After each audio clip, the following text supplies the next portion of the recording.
Welcome to the Say Network podcast. I'm Megan Villalpando, and I'm here with Jim Sparks. Hello. And Abraham Guevara. How's it going? And our topic this week is one that I think is really important to talk about, especially right now with just this upcoming presidential election that we have coming up. It's just right around the corner. And so I thought it would be cool if we had a conversation about how we as Christians, and when I say Christians, I'm talking about, people who profess to follow Jesus. How can we show grace to those that we disagree with on different issues? And I want to talk about not just when we disagree in person, but also online, because I do think there is kind of a difference there. And I'm sure I'm not alone when I say that the things that I've seen posted on social media in recent months have, been incredibly positive and uplifting and unifying. I can't even say that with a straight face because it's been the exact opposite. It's been awful. It's been toxic. I think things that I've seen online, exchanges and interactions, they've been negative, they've been divisive, and ultimately, I think, hurtful to people. And I'm a person that I think it's important to have different perspectives and opinions, especially in the church. The kingdom of God is for everybody, so we need different perspectives. But I want to talk about how do we go about demonstrating grace towards those that we disagree with on things. And so to help us navigate this, we've invited somebody who I've seen do a really great job at demonstrating grace in his interactions with people. Incredibly gracious person. Agreed. Both online and in person. So Captain Anthony Barnes, thanks for being here. Hey, thank you for having me. Captain Anthony, for anyone who might not know, he and his wife Lisa, they serve as the Corps officers and county coordinators in Las Vegas. So we're really excited to have Captain Anthony with us. Before we get into our conversation, we want to talk about, of course, a youth culture resource with you. So Jim, what do you have? Yeah, this comes from ypulse.com. This is a youth marketing site that I frequent quite often, and I thought this was an interesting article. And it's talking about how young consumers and their spending habits and how that's been changing through COVID, for one, but also through a change in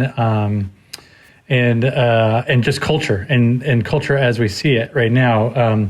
From the different movements that have been happening, not just in this past summer and this last year, but over the last year and a half or so.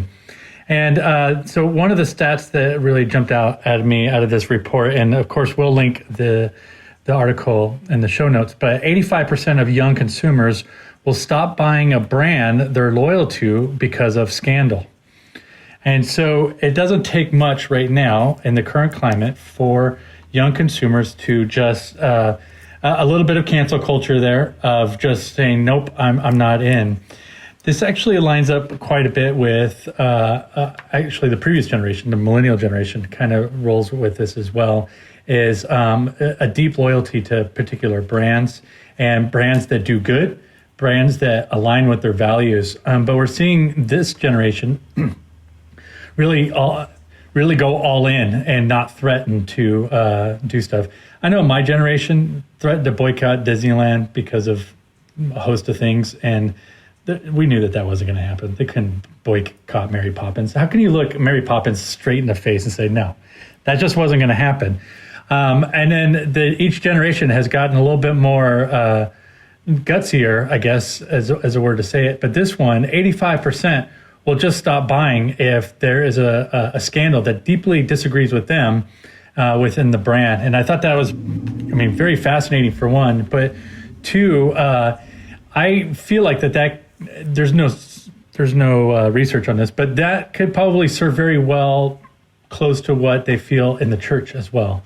If they feel that way about brands, I don't think it would take much for a scandal or something that is outright hypocrisy that is deliberate and has been maybe reaffirmed or okayed in a weird way by the larger organization, and that they would leave and just move on to another thing. So I don't know, have you guys run into these type of things, particularly with younger younger consumers? Yeah, I think with especially with environmentalism, or folks are a little bit more sensitive about the environment. I just watched Apple do their like Apple something, another one of those keynote things. Apple dumplings, I think. Apple dumplings. Ooh, I like that better. We should stick with that. And they were adamant, and they were constantly reminding their potential consumers and following that they are environmentally friendly, and as a marketing, as a marketing point, like we are environmentally friendly. We want to hit I think it was like a net cap. I forget the exact terminology, but basically we want to hit zero carbon footprint is sort of their goal. Net carbon footprint. I don't know what that means. You can probably Google it. But yeah, it's definitely something that they're talking about, because if it wasn't important to their consumers, then they wouldn't be talking about it, Yeah. And so they're very much driven by the incentive of not wanting to hurt their sales. Yeah, and I think you saw a big movement with that, with the Black Lives Matter movement, particularly early on, because you were getting organizations that were coming out with statements that you would never ever associate, like a donut shop organization with a Black Lives Matter thing. Like those seem like they're in very different jurisdictions, and but statements, companies were clarifying their statements, and I think a lot of that lines in with this loyalty of brand, because it's not just the products, but it's the deeper loyalty of being with that brand and knowing that I definitely still align with this brand, and I'm glad that they came out with that statement. I think it kind of speaks to that whole thing of, I think this younger generation, they care about social issues, they care about social justice. There's a lot more awareness about kind of what's going on in the world than maybe there used to be. And so I think this is kind of one of the manifestations of that. Like, they care about these issues, and so if they're going to be a consumer of a particular issue, like they want to know that what they're buying into is ethical, or not like treating people horribly.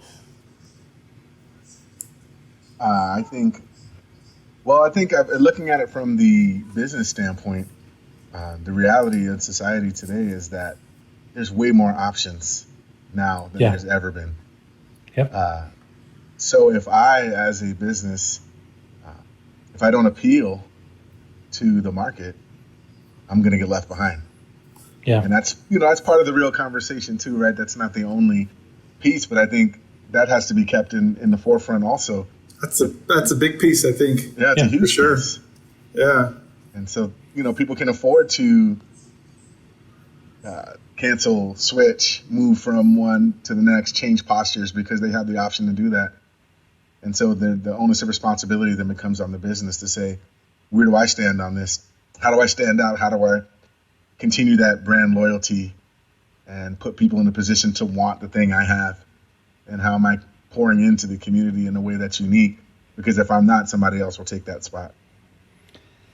Yeah, that's a very good point. And I think what makes it even more challenging for business owners and I would just say church pastors as well is the level of authenticity has to be so high, because if you're doing it for the exact reason that you're saying, Anthony, of I'm trying to stay in the game or trying to leverage my brand in this time of things, your margin of error is far greater, lesser, whatever. You can't make a mistake. You can't just shift gears all of a sudden. If you're saying that Black Lives Matter and there's something that in your organization that's very clear that that goes against that, then you're wiped out completely.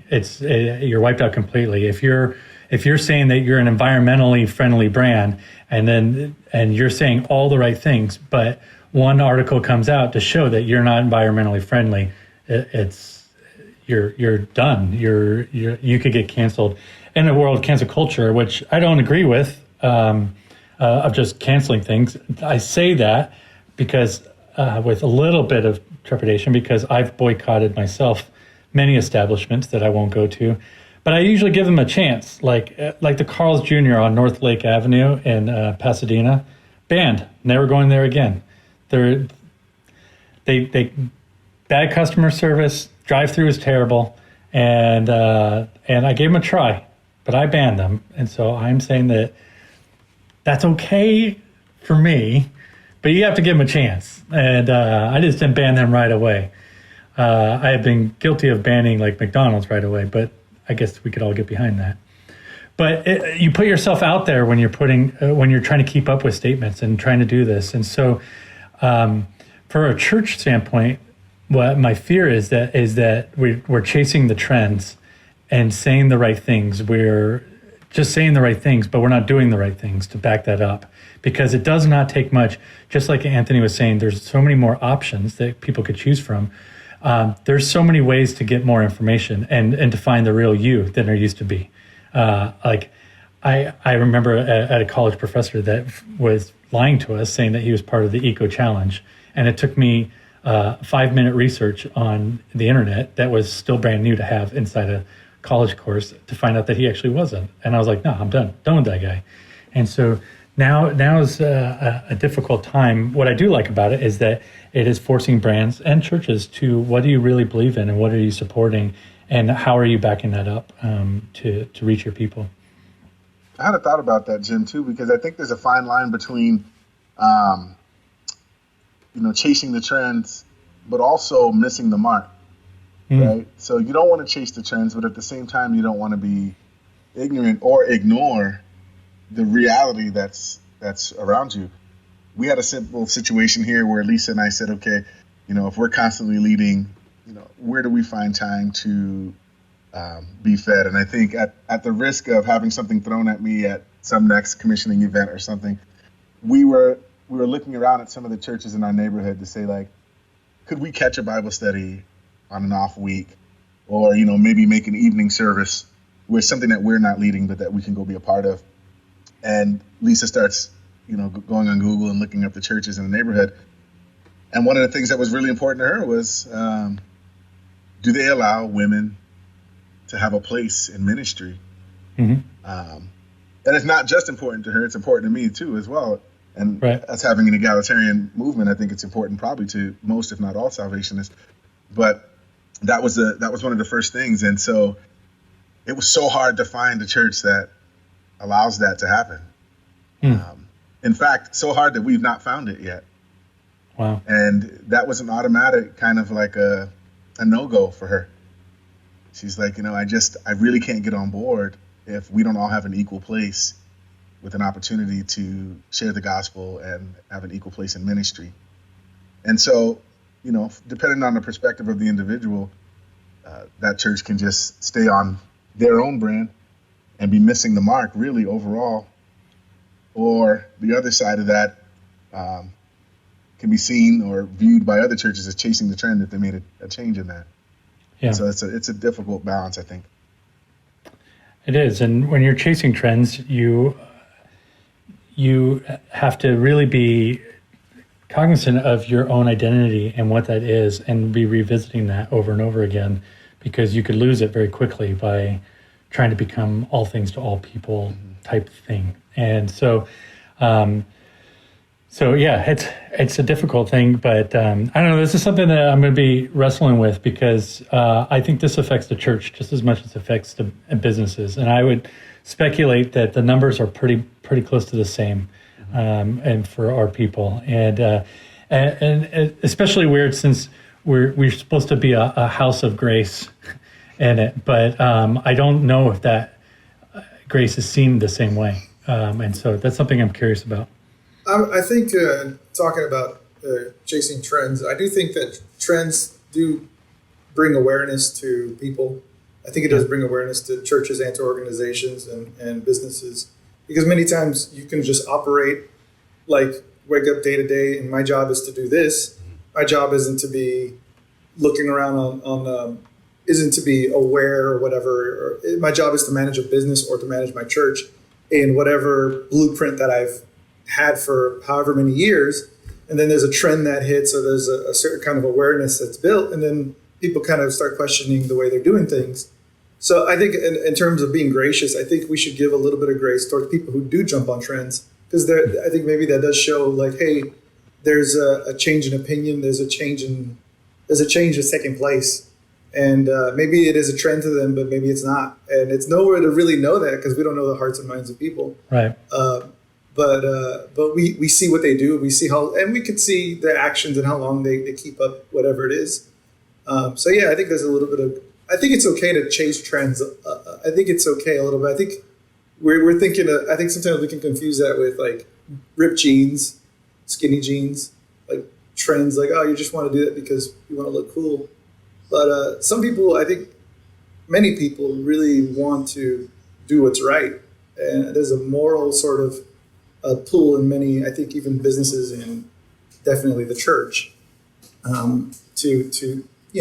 to correct things that are off. So yeah, no, I do think that that's a good thing, and particularly social issue trends that are coming and going. It's not a bad word, trends, but it becomes bad when you're just trying to appeal to an audience through those without doing any internal work and looking at yourself to see if that's what it is. That are you part of the problem or are you part of the solution?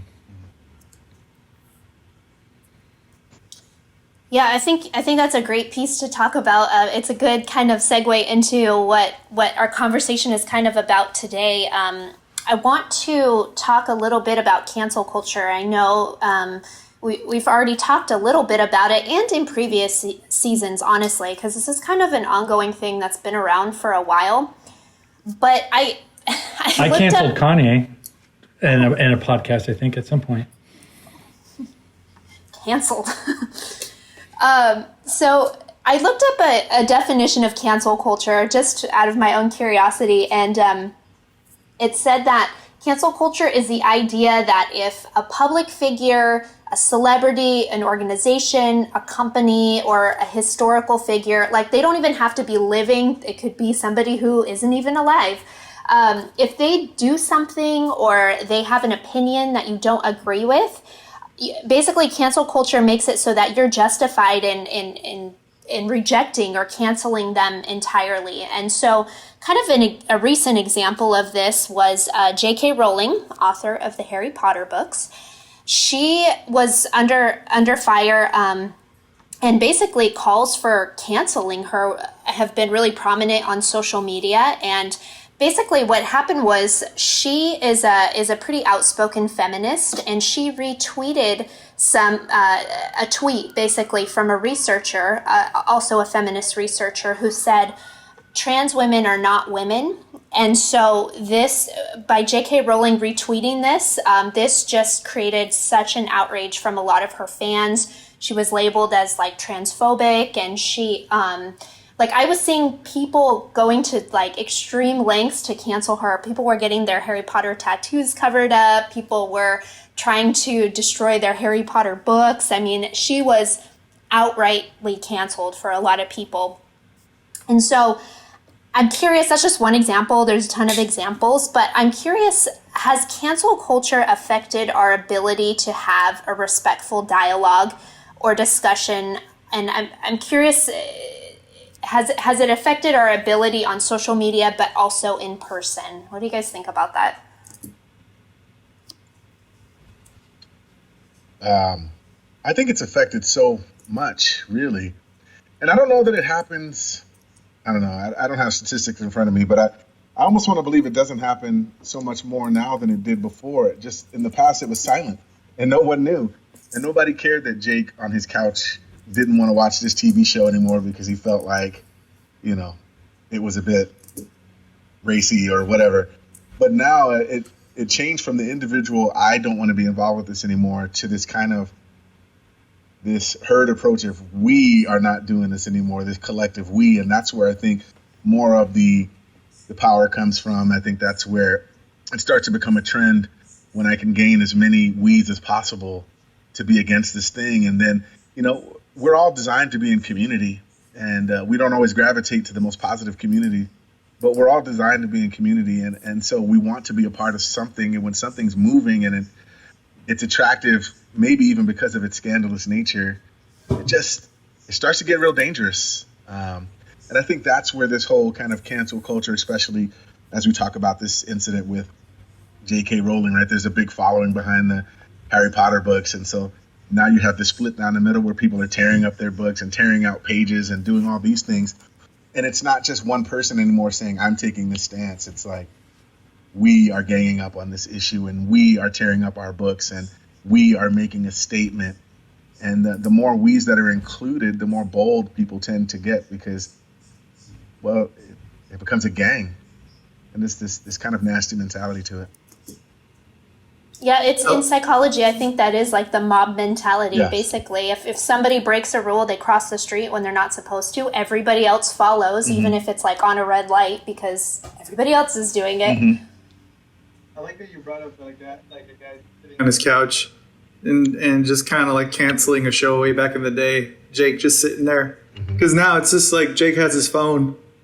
And if Jake on a whim wants to like just say something about it, when back in the day, in order to make your voice heard, you had to go out in the street, maybe hold up a sign, and that was a lot of work. Now being socially active is super easy. You can just, put your thoughts out there. Don't really have to do much. You just have to just put your thoughts out there and just say what you mean. When back in the day, in order to get your voice heard, you had to get on TV, you had to do all these things. And I think that's interesting. It's so easy now to do that. But Megan, speaking on about examples of cancel culture, once upon a time, there was this band named the Beatles, and they went on TV in an interview, and they were talking about their fame, and I think it was John Lennon who just so happened to kind of like compare their fame to being bigger than Jesus. And when he said that, this is 1966, they canceled the Christian conservatives in the United States, which there happens to be quite a few of. They canceled them very hard by steamrolling over their records, burning their shirts. It's very much like what we still see today.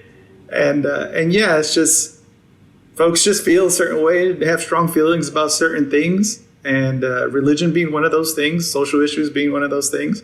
And so I think when you hit somebody's heart, people react a certain way, Yeah, two things. One is I like when people steamroll stuff and light things on fire, because what it does is shows a very weak argument of I've just financially have supported this person, and now I'm just going to do something to them that actually is going to do nothing for them or affect them at all, ultimately, and they're still reaping the rewards for what they did.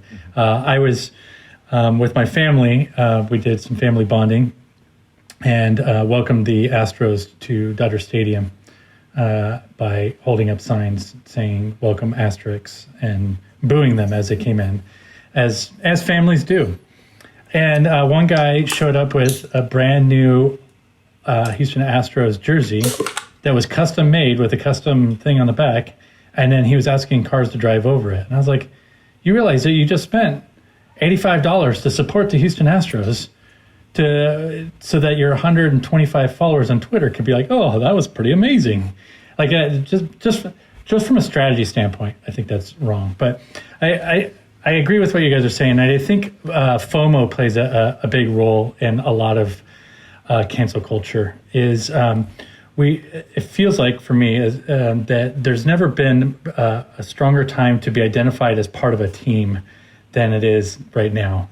If you're not a Republican or a Democrat, then what are you? You're nothing. You're not part of a team. Whether it's whatever issue it is, it's like we're drawing lines everywhere to be on teams, and there is a giant culture of missing out. And so I feel like there's a lot of people canceling things that are like, oh, gosh, that's a little heavy-handed, but my team is doing it, and I need to be part of my team, so I'm going to jump on board and cancel that, or support it the opposite way. I'm supporting something that I don't really know anything about, and it's because I want to be part of this team. I want to feel included when I'm in conversations with my friend, or I want to feel like I know I am up to speed on the latest whatever politics or sports or whatever it is. So I will just go ahead and go along with stuff. And I think the fear of missing out drives a lot of this as well. I think you have some people with very pure intentions and have thought this through, and then there's the herd mentality, the mob, whatever, tends to come around, and a lot of those are just fear of missing out. Like, I want to be part of this team, and I want to be on the right side of history on J.K. Rowling, because when we find out that she, did this, and I could be able, I told you so, because we also live in an I told you so thing. We want to be able to say there's no greater sentence for a lot of people than I told you so. That feels so good. They're the same people that post on Facebook that there was an earthquake right now, when all their friends and community could feel the exact same earthquake. We're very aware that an earthquake just happened, but thank you for posting that so quickly on it. It's that same mentality. It's like, I want to have the say. I want to be in the group. I want to be in. And I think that's what drives a lot of this, and consequently divides a lot of the lines, makes them greater as well. Well, I think on the flip side too, I think there's fear. Like, if you don't do what that group is doing, then you could be treated as opposing, sometimes even, and you yourself could get canceled. And so maybe some people are fearful of being canceled themselves by people that, like, a group that they're a part of or that they want to be a part of. I have been canceled out of conversations about Star Wars. I'm very aware of that. And my friends somehow I think you'd be okay with that. I am totally okay with it. So personally, cancel culture helps me out in a lot of ways, that I don't have to be part of those conversations. It's trimming you down. Yes. But it is weird. And there are some very, very divided lines on this. And particularly in the political spectrum, it's very difficult. And you feel like if you have an opinion that you have done the research and you feel good about it, and it could be like a financial issue, and all of a sudden someone's like, no, you're wrong. And then on Facebook, like Anthony was saying, people are just more apt to speak up now, and so they could be right. And it is inspiring to see how many people's lives and opinions have changed through conversations on Facebook. All those people are like, you know what? I think you were right. I think I have been racist my entire life. That just doesn't happen, unfortunately. We have to sit down and break bread in order for things to change. I think a part of I keep saying this, like, part of the, what's the word, like, people getting firm on their side and even being even harder to move on a certain opinions is because they're being called out publicly on things. Yep. And nothing good ever really comes out when you call somebody out publicly and you kind of embarrass them a little bit. Like, even though you really want, let's change this person's heart, right? So let's call them out in front of their friends and in front of their families.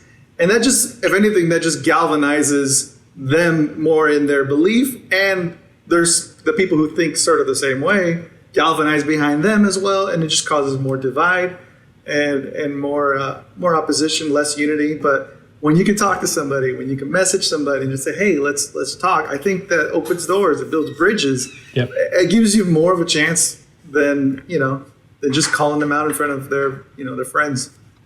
I think school rivalries kind of is a good example of this. When you go to a school, you immediately hate the rival school. You know nothing about that school. You just come from a different school. You just come from 8th grade. Now you're a high schooler, and you hate Rancho Alamitos High School. And you're like, day one, I'm all in. I hate Rancho Alamitos. I hate everyone that goes there. Until you see a pretty person on the other side of the football field, and you're like, hey, and you lock eyes, and you're like, that Rancho's not so bad. And you get to start talking to them. But everything else I hate. And school rivalries are so weird. We hate things that we don't even know anything about, and everyone's choosing to be okay with that. I think that a lot of that happens when particularly in the political arena, when you've chosen a particular side, a lot of people don't do the research before they become a Republican or a Democrat. A lot of them have been chosen by their parents, whatever their parents have done, and they're like, oh yeah, my parents are this, and so that's kind of what I am. And so I've argued many times in our department, is I think we should have to take a test to find out where we are, because I think we would find that a lot of the issues that we, in our inner core belief, might be on the opposite side of the spectrum. You just don't know. And we're choosing not to know because we don't want to be on the opposite team. Abraham, the constitutionalist. I wonder how much of this stuff really started a while back. I mean, we used to describe this kind of throwaway culture where items would come out so quickly that it was nothing to, like, go for the new thing. right? You know, I mean, iPhones come out every year. If you're lucky, you'll get 2 in 1 year. You know, there's various types of products that will come out every year. And I just think not just in the consumer aspect of our lives, but in so many other aspects, things have mimicked kind of that business model, even in our personal lives and in our communities and in our relationships, that it's so easy to just get rid of it and get a new one. And so we've been canceling things way longer. I think the last thing we've come to cancel is people, but we've been canceling items in our lives for a long time. And the problem with that is that things have zero significance at that point. And so really it takes away from the voice of a movement when we can cancel something so quickly and so easily. Any movement itself, any point, any pressure, it just has zero significance. So I think it really diminishes the voices that used to stand out in society. The things that used to matter, they just don't matter anymore. In fact, nothing matters because it doesn't matter longer than 5 minutes. We even throw away one thing for something else that matters, and then we throw away that thing for something else that's coming up. And I think we've got to find our way back to baseline sooner or later. Or news cycles. Nothing. Yeah. News cycles reinforce that. So there could be a major shooting and we are all in. And then a week later, something else happens and we don't hear from that news unless something major happens again. Like it goes away. And I think that's a very good point as far as material wise of how many things are coming and going in our lives. And I think we could say the same about just issues or movements by themselves. Like I was thinking about Occupy Wall Street recently and how significant that was for a month, and how like there was all kinds of hoopla around it. And when's the last time you heard about Occupy Wall Street? Like, as Wall Street, did it fix itself? It just reminded me of something where I heard a guy say that he reads the newspaper. Even like nowadays, he gets the newspaper, he reads it because he goes, if it's not news for more than a day, then it's not news. So he doesn't look at a news feed, doesn't look at online stuff. He just waits for the newspaper to come in because if it's important enough to be in the news cycle for more than one day, then it's something perhaps worth reading. You know, the news is consumer. It's consumerism, right? It's more of that. Yeah. So I want to kind of shift a little bit. Should Christians be canceling people? I'm curious what you guys think about this. I want to reference. Well, hang on. So, first, I'm going to reference a scripture to frame it out, give us some guidance. Okay. All right. So, I want to reference Romans chapter 12, verse 18. It says, if it is possible, as far as it depends on you, live at peace with everyone. So just reading that, I already feel a little convicted. But should Christians be canceling people? What do you guys think about that? Here's the thing first thing that comes to my mind automatically, and being in the Salvation Army, the organization that we belong to, it's hard it's hard to cancel somebody, because how many times in our lives have we heard someone go through one of our programs, whether it be an ARC or a camp or anything like that, that their lives were radically transformed through the power of God, as we know, but a complete change. And if we would have known them before, we wouldn't have even talked to them. And we hear that testimony so often that for me, it's hard to even think, like, I don't know, it feels like you have to be in a bad place for you to not be giving somebody the option, at the very least, of saying, hey, I think they could come around. I think that they could do this, or I've got hope in them. It's hard for me to, for all that I've seen, to come to a point where I could just outright cancel people. Now, saying that, I may have canceled people right and left and unknowingly. Whether it goes to them or like that in a relationship or different things, I am aware of that. But to outright cancel them and to boot them on the wayside, I don't know. There's too many examples that we've witnessed where that's not going to end well for you personally. I I think the overwhelming message of Scripture teaches us it's not healthy simply just to cancel somebody. That verse that you shared is super convicting, and there's appropriately completely opposing passages in Scripture too. If we were to dig just into the Old Testament a little bit, show them no mercy, and like it gets pretty dark.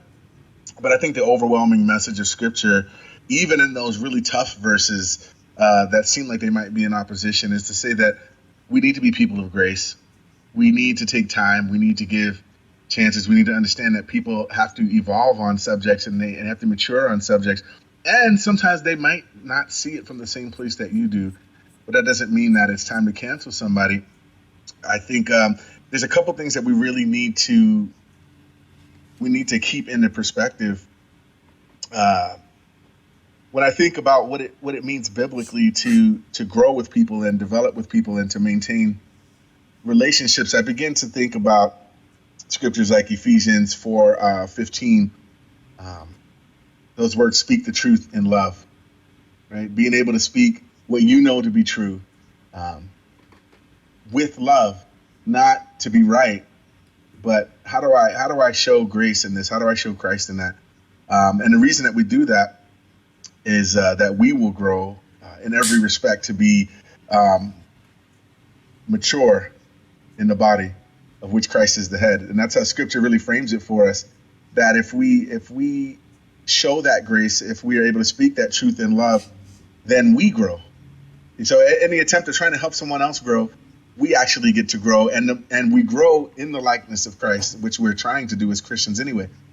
That being said, I won't use the word but.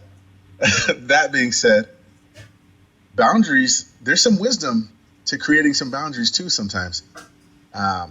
And sometimes boundaries means that I just need to not be involved with certain people in certain things. But I don't think I think the difference between that and cancel culture is that it's not an easy decision. It's not something that's made lightly. It's something that's done prayerfully. It's something that's done knowing that, like, if I continue to allow myself to be involved with this person or with this thing, we're both going to be consumed by this in a way that's not Christ-like. And so I think we have to use wisdom in how we create boundaries. So I don't think that it's a blanket, never cancel somebody in the sense of, creating boundaries, but I don't think canceling should be an easy thing. I think that there needs to be some dialogue in that. I think there needs to be some amenable conversations that take place there. I think people need to understand why those boundaries are being created, if at all possible. And that's where that wording from your scripture came in, right? As for your part, as much as you are able, because it takes two for that relationship, do whatever you can as much as you are able. But I think there's a time where we do need to create a boundary. But for Christians, we can't just decide at a whim, you don't matter anymore.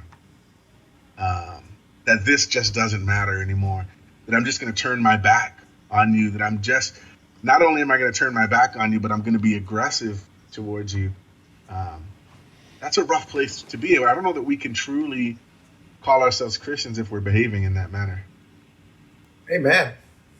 I agree. I do think though, Anthony, is creating boundaries is also not canceling somebody by any means. It's giving space and with the opportunity to go back and reestablish a different role or relationship. So, I don't think that that's counseling people. I think one area that I was thinking maybe a little bit deeper on this, is that an area that I've definitely been guilty of canceling people is when they've either not just so much done something wrong, but when they've quit something. It could be a relationship with me, or something that I'm like, or circles that I'm a part of, or even the organization that I belong to. Then I tend to stop. They canceled. There was a shunning essentially, not on purpose, but it's like, all right, they don't want anything, then that's good. And so, in turn, I tend to cancel them back. And And so I felt a little guilty about this, mildly, moderately guilty. I don't know. So I started reaching out to people that I had done that, and it didn't go so well. It was rough. It was very difficult, and they said some not so nice things to me and how I responded in their time of need or time of distress. And so, I don't know, something to get better at. It was difficult to go back to. It's definitely not an easy conversation, that's for sure. If we're talking about, again, from the Christian perspective, I think we constantly have to be in that posture of a spiritual inventory. Just looking again at what part do I have to play in this, and not just what part did I have to play in any wrong that might have been assumed, but what part do I get to play in making this right? What part do I get to play in reversing that cancellation? How do I make amends for those things? How do I come to a place where it's okay to disagree? Like, that's not even a thing anymore, right? But how do I get to a place when it's okay for us to disagree and see it from two different perspectives? How do we begin to exercise words like empathy? Not just compassion, not compassion being like, how can I fix this for you? But empathy being more like, how do I see it from your perspective? Not just from my own, but how do I see it from your perspective, from the things that you've experienced, from the things that you've gone through? And I think even that has become like a curse word in society.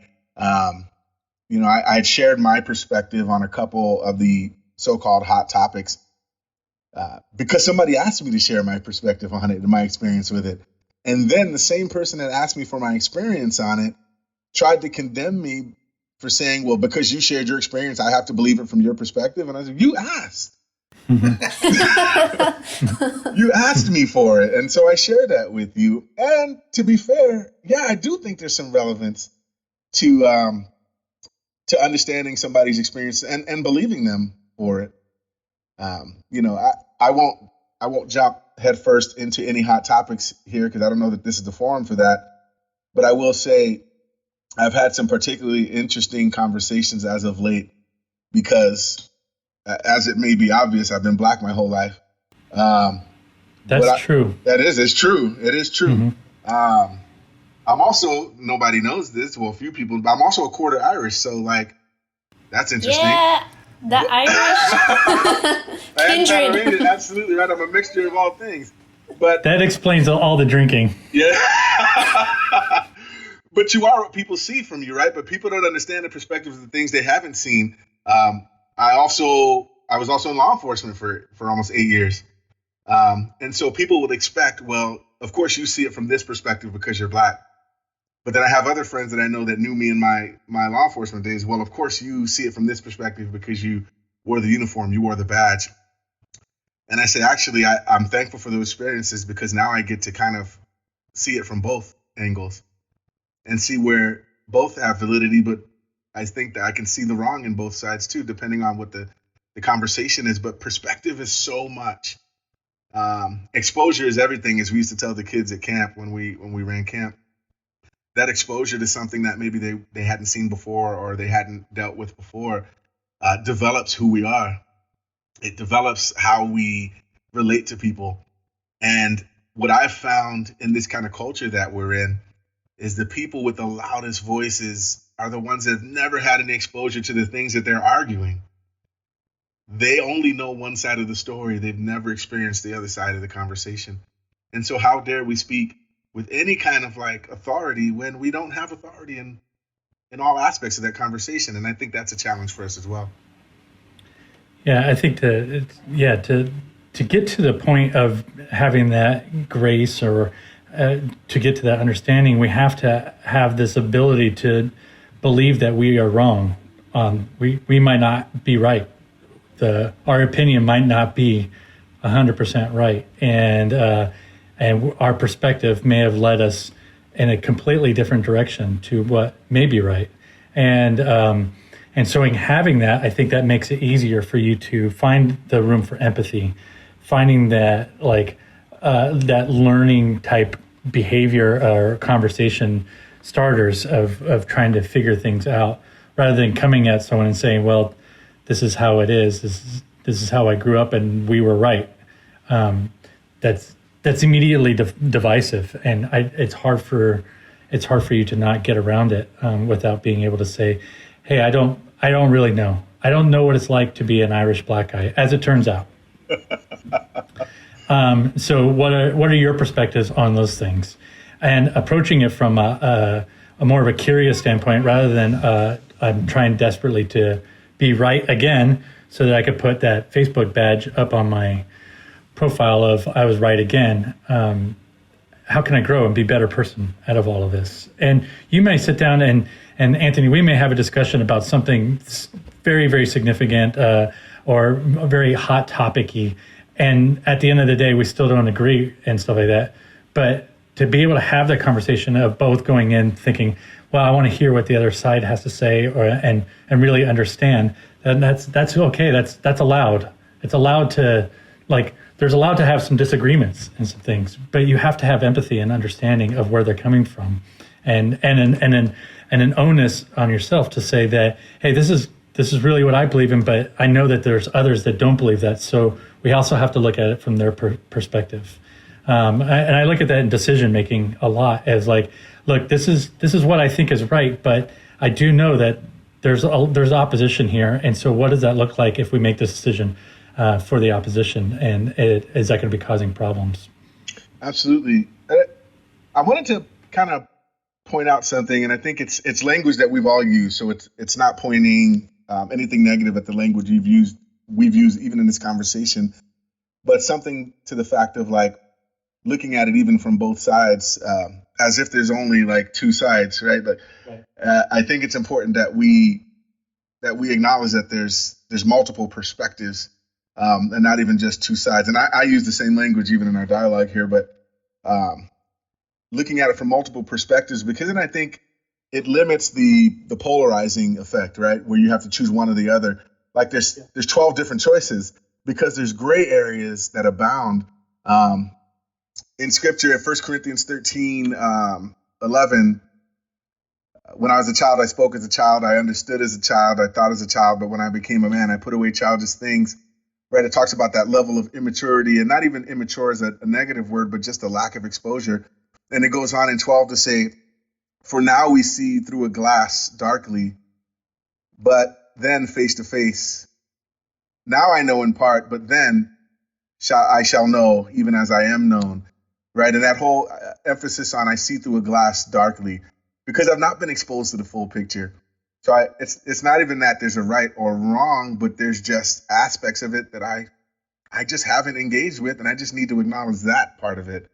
That if there's an aspect I haven't engaged with, it doesn't mean that I'm wrong and that the other person's 100% right. It just means we've not fully been exposed to the whole thing, and maybe for many of us, we're looking at it through the glass darkly. But eventually, if we continue the dialogue instead of canceling each other, we'll be able to see it face to face. And I think that's the beautiful part of just kind of enduring through that when we can. I want to talk, we've touched on this a little bit, but I want to talk a little bit about what are some maybe practical ways that we can basically show grace to people when we disagree. Because at the end of the day, differences of opinion, disagreements, they're inevitable, but I don't think that they're a bad thing, per se. And so how do we sort of live and put this verse into action, living at peace with people? Are there some real practical things? Because like I'll read a verse and, I'm convicted and stuff, but like sometimes I have a hard time translating that into action, into my own life. And so, what are some maybe practical things that we can do to show grace in a disagreement? And is there a difference between in person and online?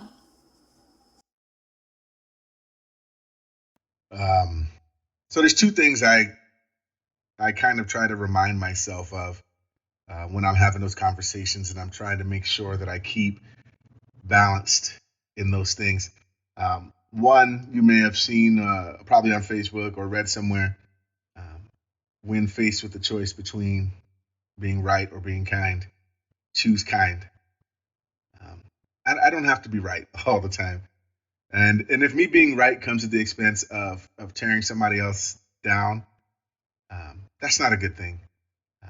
I often ask myself, when I feel like I have to say something that Abraham talked about, when I feel this anger like welling up in me, I often say to myself, like, I'm about to tell them something, and then I say, wait a minute. By you telling them this, is this for their benefit or so you can feel better about having said it? And finally, this is something I share, and anybody who I've had a chance to have any kind of meaningful conversations with in the past would have heard me say this a million times. Never undermine your integrity trying to correct someone else's. That's huge for me. My character and my integrity, really, that's all I got. That's how I want people to know me, by the person that I really am, by my integrity, by the best of who I am when I'm reflecting Christ. And my integrity, who I am at all times, I don't want to undermine that, trying to correct somebody else's lack of integrity, because it does me no good to undermine mine and do the very same thing that I'm upset with them for doing. And so I really try to take time. That's kind of a practical aspect of what I do, is just I check myself. There's accountability, even self-accountability is so important, to be able to take a step back and say, you know what, let's take a time out here. Even if I feel like I'm right, even if, and forgive me, there are times when I feel this way, even when I feel like the person I'm talking to is so foolish. It's not helpful for me to say that to them.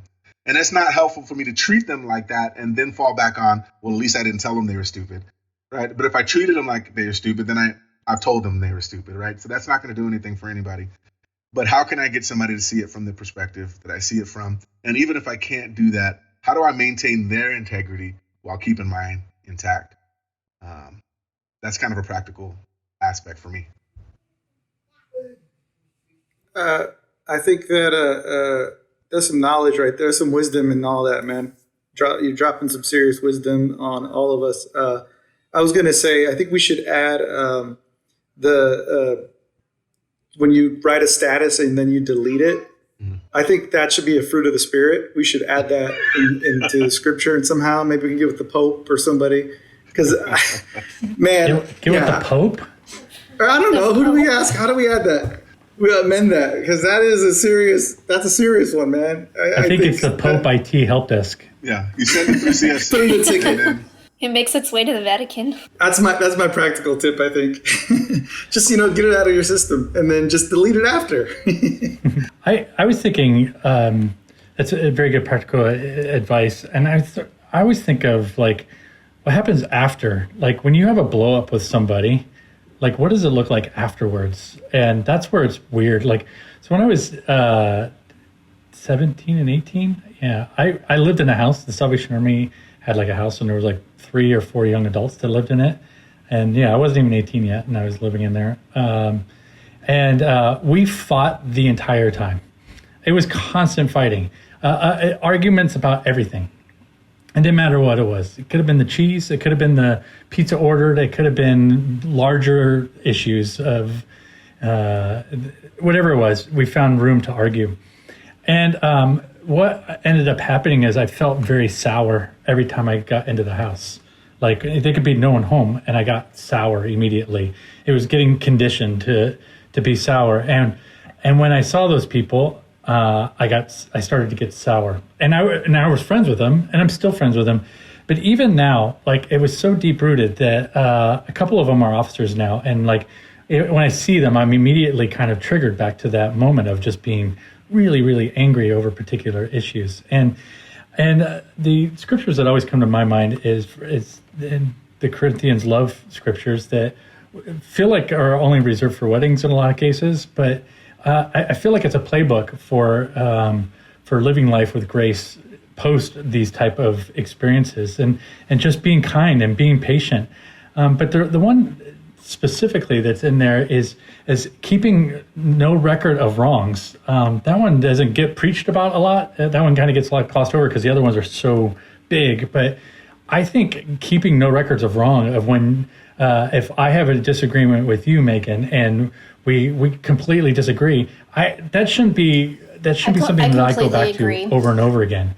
I know where you stand, and you know where I stand, and we should be able to move past that. and maybe come back to it at another time. But I shouldn't show you any different of who I am and like what our relationship would be and like how much I care for any of you guys for any sort of things because we don't agree on an issue. And if one issue is breaking up a friendship, breaking up relationships, breaking up family members, then your capacity to love is probably not near as high as what you think it is. And it's not nearly in a space that is going to even present grace as an option. And I think that's where it becomes difficult. And so, I don't know, for me, like, I don't agree with some people on things, but I want to agree with them on other things. And so I'm not going to discount their other thoughts, their other opinions, just because they think something the opposite of me.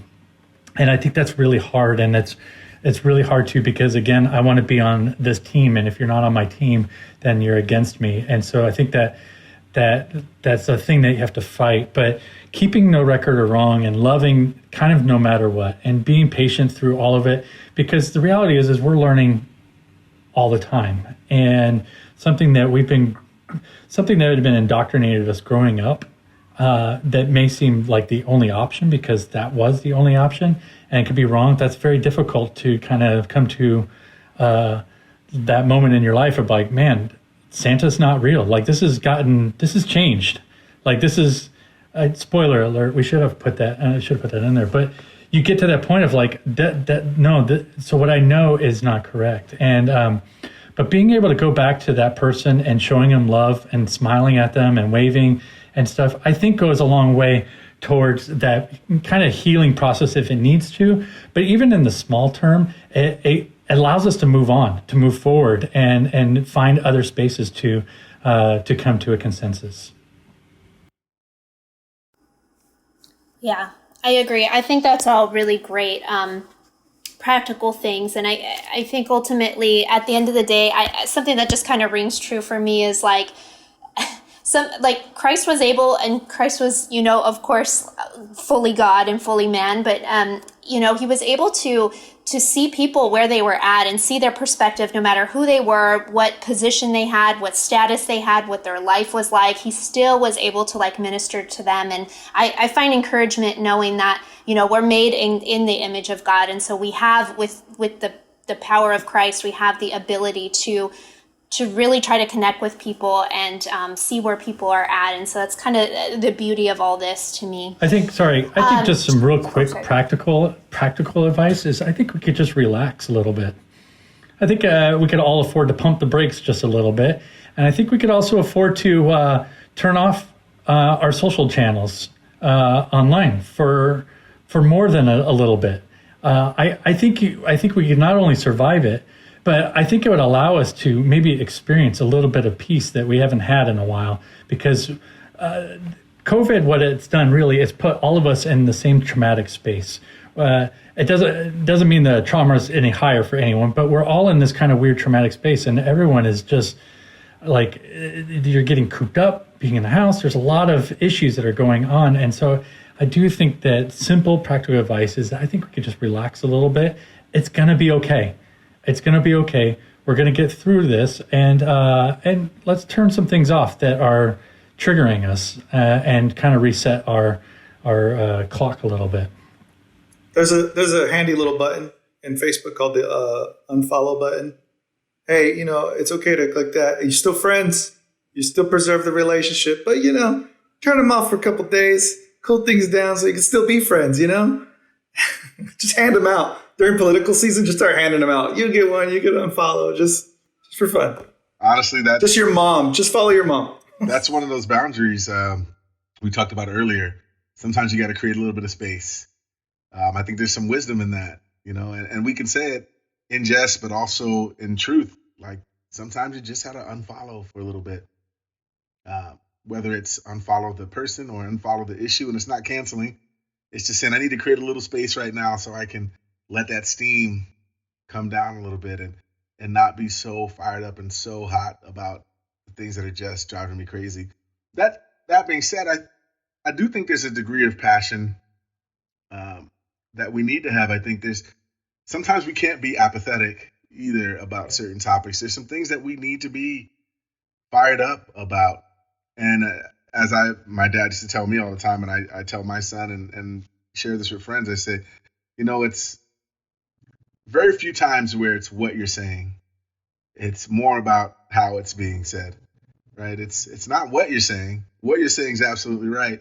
How it's coming across, how it's being communicated, could use a little bit of grace and finesse, which takes us That's back good to marriage counseling. isn't it though? That takes us back to that scripture, right? Speak the truth. Always speak the truth, but speak it in love. And that love might look different for every single person you talk to. It might have an individual twist to it. I can't just say, well, this is who I am. So you just gotta, you know who I am. You know what you're dealing with when you talk to me. And it's like, wait a minute. I'm going to meet you where you're at. I think that's, how Christ kind of approached those things, right?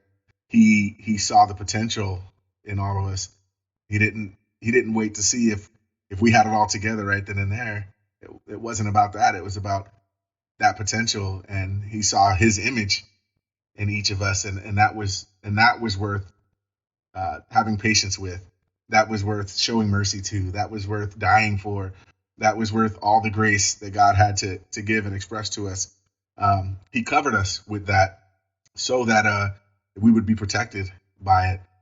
And so even in our conversations now, not that I'm Christ by any means, but how do I, even in disagreeing with somebody, how do I protect their integrity? How do I show them so much grace that they understand that I'm trying to see their potential and their perspective, and I'm trying to cover them with grace, and remind them that they're worth it, not because I deem them worth it, but because Christ did. And that's all that matters, right? That they belong. And I think that's what we need to be doing, is maintaining the integrity and the dignity of people that may be on the opposite end of a conversation, even if we disagree. How do I maintain that person's dignity and integrity?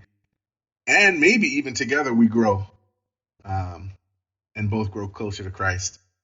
At least that's the goal. I think I fail at it probably more times than I know that I should. And definitely more times than you guys know about, or you might not have me on this episode. But I'm doing my best to live that daily. For sure. I feel like this is a topic we could talk about. We could do a whole nother episode on this, and maybe we will at some point. I feel like there's just so much to unpack in this topic, and it's so relevant, not just now, but just all the time. Anytime we're interacting with people, this is relevant stuff. Before we end, I want to give our guest, Captain Anthony, a chance to give a direct message or a DM and address our listeners directly for 2 minutes. So, Captain Anthony, if you could leave a direct message in the inbox of each of our listeners, what would you like to tell them? Wow, that's a lot of power. And as I think about leaving a direct message in somebody's inbox, I think about how that message will be individualized and personal, but being able to share that kind of corporately right now. We all have to be in this together. We all have to be in this together. So we got to find solutions together. We have to find ways to live and love and serve one another, understanding that there are some major hurts, some deep hurts, and some deep pains involved. And we have to understand that not every instance is the same. We got to have patience. We got to exercise that fruit of the Spirit with one another. Take time to get to know one another and understand that we all have things that we're passionate about. But we can't let those things that we're passionate about overtake, I believe, the mandate from Christ, right? That greatest commandment, to love God and to love others. And to truly love, not just tolerate, not just kind of make room for, but as Luke 14 says, to give up your seat of prominence, to let someone else have that, especially when you don't think that they deserve to have it. I think we need to treat our conversations that way. I think that we need to really reclaim truth But I think we need to show a lot of wisdom in how that truth is shared. And if we're not sharing it with love, then we probably need to go figure out another way to share it. It might oversimplify, but be kind. Just be kind to each other. Show that love of Christ, that let somebody know that they're actually worth dying for, even when they're complete opposite of who you are, that they're worth dying for. Hear their position. Don't listen to argue, but instead listen to respond. Listen to digest, even if you don't agree. Acknowledge that the position one is holding stems from somewhere, and acknowledge that frustration and pain and where that might have originated. Or as Stephen Covey says, seek first to understand and then to be understood. And finally, respond not in defense of your own position, but maybe with a solution that meets the needs of everybody involved. It's time for us to stop just simply trying to defend our position, but let's just try to find a way that we can all be uplifted and develop and grown more into the body in which Christ is the head. And I know that those things are not simple, and I don't want to insult anybody by making it sound like it's simple, but why not now? We should be doing that right now. As Christians, as people trying to figure out what Christ means and what Christ looks like in their life, we just need to be doing that now. So if I had to leave any message, I would say, let's do that. Well, Captain Anthony, thank you so much for taking time out and for being here. If you're listening and you have questions, or maybe you need some advice on how to approach some of the topics that we've talked about today, please reach out to us. You can send us a message on social media at Say Network, or you can email us at sayconnect@gmail.com. You can also reach out to Captain Anthony on social media, and anything that we've talked about in this episode will be linked in the show notes, so don't forget to subscribe to the Say Network podcast on Apple, Spotify, or YouTube for updates on new episodes. Thanks for listening, and we'll be back next week with a brand new episode. We'll see you guys next time. Bye.